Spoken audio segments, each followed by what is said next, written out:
कि जो धर्म पर चलता है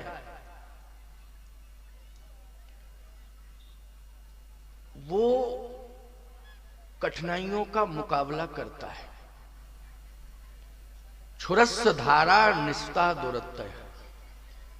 धर्म पर चलना एक छुरे की धार पर चलना है। छुरे की धार समझते हो ना? क्यों? छत्तीसगढ़ में छुरा किसे कहते हैं? वही कहते हैं ना। हाँ। छुरस्स धारा निष्ठा दुरत्य। छुरे की धार पर चलना, धरती पर चलना सहज होता है। बोलो भाई। कांटों पर चलना थोड़ा कठिन होता है। क्यों? कांटों पर चलना। लेकिन कांटों पर, धरती पर तो आदमी सहज स्थिति में चल सकता है, सामान्य स्थिति में चल सकता है।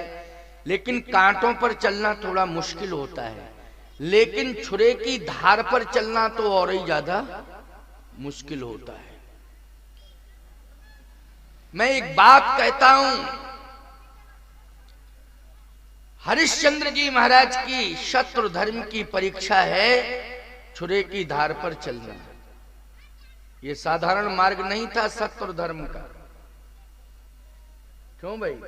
दुर्गम पथस्थ, दुर्गम, ये दुर्गम पथ है।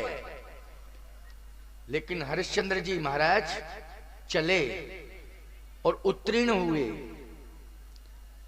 और हरिश्चंद्र जी महाराज का इतिहास सत्य के साथ जुड़ गया।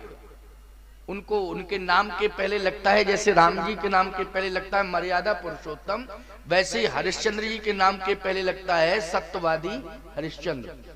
सत्यवादी कहा जाता है ना, तो सत्यवादी हरिश्चंद्र हुए हैं। महाराज शिवी, महाराज ददीच, रंतदेव, महाराज बलि, ये सब महाभाग हैं। बोलो है कि नहीं? ये सब महाभाग हैं। शिवी, ददीच, हरिश्चंद्र, नरेशा, सहे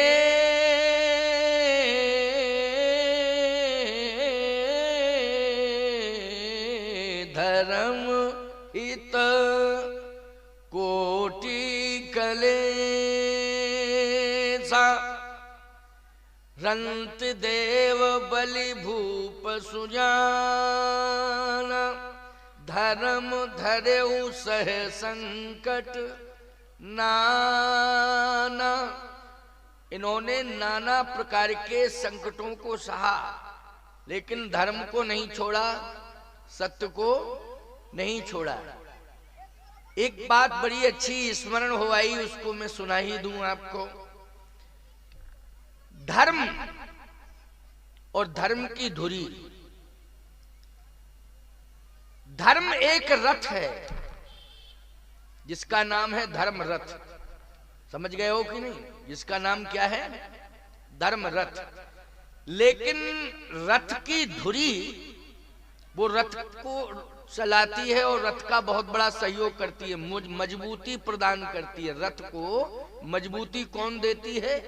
धर्म की धुरी, मतलब रथ की धुरी। ऐसे ही धर्म की धुरी। तो धर्म रूपी रथ की धुरी कौन है? ये सब जितने भी महाभाग हैं, सत्य और धर्म की रक्षा के लिए इन्होंने अनंत कष्टों का वर्णन किया। लेकिन राम क्या है? बोले रामो विग्रहवान धर्म। राम साक्षात धर्म है। महर्षि वाल्मीकि के अनुसार रामो विग्रहवान धर्म, राम साक्षात धर्म है।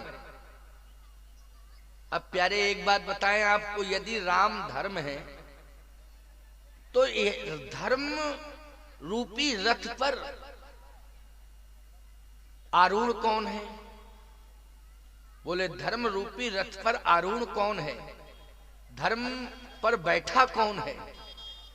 तो सत्य तो यही है प्यारे, धर्म रूपी रथ पर यदि कोई आरूढ़ हो सकता है तो वो धर्मात्मा ही हो सकता है। बोलो, धर्म रूपी रथ पर कौन बैठ सकता है? धर्मात्मा बैठ सकता है। और याद रखना, धर्म रूपी रथ को चलाता कौन है? बैठता है कौन? जिसकी परीक्षा हो जाती है उसी को बैठने का अवसर मिलता है, धर्मात्मा को। जैसे हरिश्चंद्र जी बैठ गए धर्म रूपी रथ पर। बोलो, बैठ गए कि नहीं? महाराज बलि बैठ गए धर्म रूपी रथ पर कि नहीं? महाराज रंतदेव, महाराज ददीची, महाराज शिव। लेकिन याद रखना, फिर संचालन कौन करता है? बोले, संचालन करने वाला तो परमात्मा ही होता है। जैसे अर्जुन रथ पर बैठा हुआ है, लेकिन अर्जुन के रथ को चला कौन रहा है? महाभारत में बोलो, स्वयं भगवान चला रहे हैं कि नहीं? स्वयं परमात्मा चला रहा है कि नहीं? ठीक इसी प्रकार से मैं एक बात कहना चाहता हूं, यदि आप सब धर्म रूपी रथ पर, अगर आप धर्म करते करते करते करते कठिनाइयों को सहते सहते, अनंत कठिनाइयों को सहते सहते धर्म करते रहे और धर्म से पीछे नहीं हटे, एक दिन आप धर्म रूपी रथ पर बैठने के अधिकारी हो जाएंगे और आपके धर्म रथ का संचालन स्वयं परमात्मा करेगा। प्यारे, परमात्मा करेगा। ये है सत्य का स्वरूप, ये सत्य का स्वरूप है। इसलिए कठिनाइयां कितनी भी क्यों ना आ जाएं, लेकिन धर्म करना छोड़ना नहीं चाहिए। धर्म सदा करते रहना चाहिए। धर्म करने में किसी भी प्रकार का संकोच नहीं करना चाहिए। धर्म करते समय यदि अनंत कष्ट भी मिल रहे हों, अनंत प्रकार की यातनाएं भी मिल रही हों, तो उस समय उनको सह लेना चाहिए, लेकिन धर्म छोड़ना नहीं चाहिए। धर्म सदा करते ही रहना चाहिए। सावधान, रामचरितमानस में भरत जी महाराज को धर्म की धुरी कहा है। क्या कहा है? धर्म की धुरी। सीधी सी बात है, बिना धुरी के रथ बेकार है। बिना धुरी के रथ बेकार है कि नहीं? ऐसे ही बिना भरत के राम जी का जीवन ही बेकार है, अधूरा है। क्या है? अधूरा है। बिना भरत के जीवन अधूरा है। एक सांसारिक बात अगर कह दे तो आप अन्यथा मत लेना। राम के छोटे भाई हैं भरत, छोटे भाई हैं भरत। अगर लोक पक्ष की व्याख्या की जाए तो भाई के बिना भाई का जीवन अधूरा है। बोलो, है कि नहीं? भाई के बिना भाई का जीवन अधूरा है।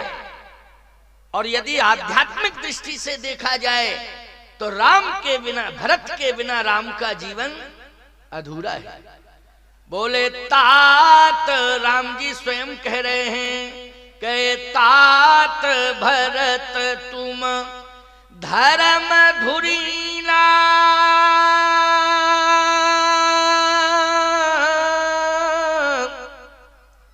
हे भरत तुम धर्म की धुरी हो। बोलो, धर्म की धुरी भरत को किसने बनाया और किसने बताया कि भरत धर्म की धुरी है? रामायण जी ने बताया है। राम अगर धर्म है तो भरत क्या है? धर्म की धुरी है। तात भरत तुम धर्म धुरीना,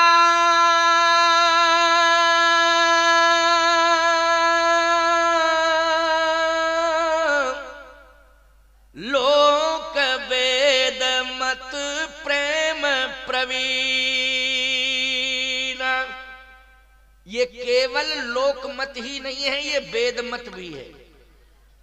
केवल संसार वाले कहें यही नहीं, शास्त्र भी कह रहा है और राम स्वयं कह रहा है कि तुम धर्म की धुरी हो। लेकिन भरत जी जानते हो धर्म की धुरी कैसे बनी? कैसे बनी? भरत जी महाराज ने अपने जीवन में सब कुछ राम को माना। किसे माना? राम को। रामो विग्रहवान धर्म, अर्थात भरत जी ने अपने जीवन में सब कुछ धर्म को माना। ठीक है ना? धर्म को माना, राम को माना, सब कुछ राम ही धर्म है, इसलिए धर्म को सब कुछ माना।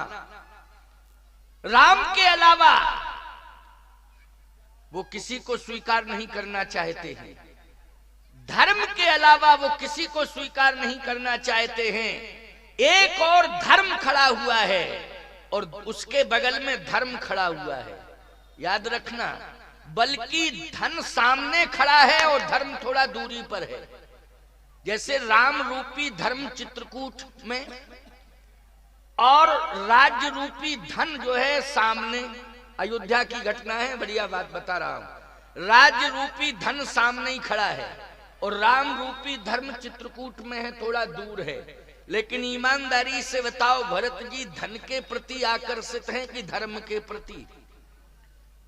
आजकल लोग धन के चक्कर में धर्म छोड़ देते हैं। क्यों छोड़ देते हैं कि नहीं छोड़ देते हैं? जैसे आप, सामान्य बात बता रहा हूं, अगर आपकी बातचीत किसी व्यापारिक ढंग से आपकी बातचीत हो गई, कोई सौदा बीच में तय हुआ, उसमें धन रुपया पैसा तय हो गया, लेकिन अगर कोई ज्यादा देने वाला मिल गया तो फिर आपने अपनी बात को नहीं रखा, पलट गए और आप धन के प्रति आकर्षित हो गए, आपने अपना धर्म छोड़ दिया। क्यों भाई? किसके लालच में छोड़ा धर्म? धन के लालच में छोड़ा। बोलो छोड़ा कि नहीं? सावधान! कोई अपनी बेटी की शादी करना चाहता है किसी के घर में जाके, और उसका बेटा उसे पसंद आ गया, या बेटा वाले को बेटी पसंद आ गई, और बेटी वालों को बेटा पसंद आ गया। क्यों भाई? दोनों को पसंद आ गया, लेना देना भी तय हो गया, भैया जितना हमसे बन पड़ेगा उतना हम खूब देंगे। क्यों भाई? जितना हमसे बन पड़ेगा हम ज्यादा से ज्यादा स्वागत सम्मान आदि आदि, जो भी दहेज आदि, बर्तन आदि, वस्त्र आदि दिए जाते हैं, सोना चांदी आदि विवाह में लेने देने की परंपरा है ना, हम सब देंगे। तो बात हो गई। इसका मतलब है कि बेटा बेटी का परिणय बंधन एक सनातन धर्म की परंपरा है। बोलो किसकी परंपरा है? ये सनातन धर्म की परंपरा है। लेकिन कभी कभी ऐसी स्थिति आ जाती है कि बात होने के बाद भी बात बिगड़ जाती है। बोले बात बन गई थी, बिगड़ कैसे गई? बोले धन के लालच में आ गए इसलिए बात बिगड़ गई। क्यों भाई? धन के लालच में आके बात बिगड़ गई। इसका मतलब है कि आपने धर्म को प्राथमिकता नहीं दी, आपने धन को प्राथमिकता दी, आपने धर्म छोड़ दिया। धन के पीछे लोग धर्म छोड़ देते हैं, लेकिन भरत जी महाराज ने तो धर्म के पीछे धन छोड़ दिया है प्यारे। उन्होंने अयोध्या की राज्य सत्ता को सदा सदा के लिए ठुकरा दिया है। बोलो ठुकरा दिया कि नहीं? किसके पीछे ठुकराया है? धर्म के पीछे ठुकराया। और उन्होंने स्पष्ट कह दिया, जरै सुसंपत्ति सदन सुख, सुहृद मात पितु भाई। ऐसी संपत्ति में आग लग जाए, हमें संपत्ति नहीं चाहिए जो राम जी से दूर कर रही हो संपत्ति। बोलो भाई, ऐसा परिवार भी मुझे नहीं चाहिए जो मेरे प्रभु से दूर कर दे। देखो भाई, केवल धन ही नहीं, ऐसा हमें घर द्वार परिवार भी नहीं चाहिए जो हमें राम जी से विमुख कर दे। ऐसा धन नहीं चाहिए जो राम जी से मुझे विमुख कर दे। ऐसा परिवार मुझे नहीं चाहिए जो धर्म से विमुख कर दे। ऐसा परिवार मुझे नहीं चाहिए जो धर्म से मुझे विमुख कर दे। ऐसा धन मुझे नहीं चाहिए जो धर्म से मुझे विमुख कर दे। ऐसा मित्र मुझे नहीं चाहिए जो धर्म से मुझे अलग कर दे। और ऐसा मुझे पद नहीं चाहिए जो धर्म से मुझे अलग कर दे। भरत जी कह रहे हैं इस बात को। इसका मतलब है कि भरत जैसी महिमा संसार में है किसी की, लेकिन किसके कारण भरत की महिमा बढ़ी? भरत की महिमा धर्म के कारण बढ़ी। और इतनी महिमा बढ़ी कि भरत जी धर्म की धुरी बन गए हैं प्यारे भगवान राम के मत से, कि तात भरत तुम धर्म धुरीना, और लोक वेद मत प्रेम प्रवीणा। जो जग जन्म न हो तु भरत को, सकल धर्म धुरी धरनी। धरत को सकल धर्म धुरी धरनी, धरत को ऐसी धुरी बन गए मजबूत भरत कि जितने प्रकार के धर्म हैं उन सभी धर्मों को धारण कर लिया। समझ गए हो ना, सभी धर्मों को धारण कर लिया, इतनी मजबूत धुरी बन गए।